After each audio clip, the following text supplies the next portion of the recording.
When you store your coat with day furs or when you bring it in for service, the first thing that we do is we do a thorough inspection of your garment. Then the next step that we do is we clean the lining.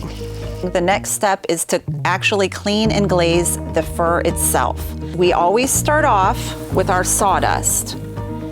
And the purpose of the sawdust is a really fine mixture that we're going to mix the cleaning compound in with. You can see that it has evenly distributed the cleaning and glazing solution throughout the entire garment and that it's deep within the fur all the way down to the skin. So our next step is to put it into the secondary drum.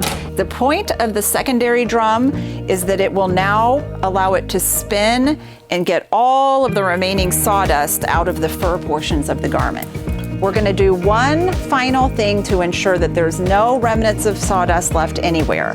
So we will use compressed air to really go in here and blow it out very, very well to get all of the remaining sawdust out of the cuffs and out of both of the pockets, and then we will get along the hemline. And then once we get all of that completed, the garment will be totally clean, glazed, free of sawdust, ready to go into storage, and ready for you to wear next season.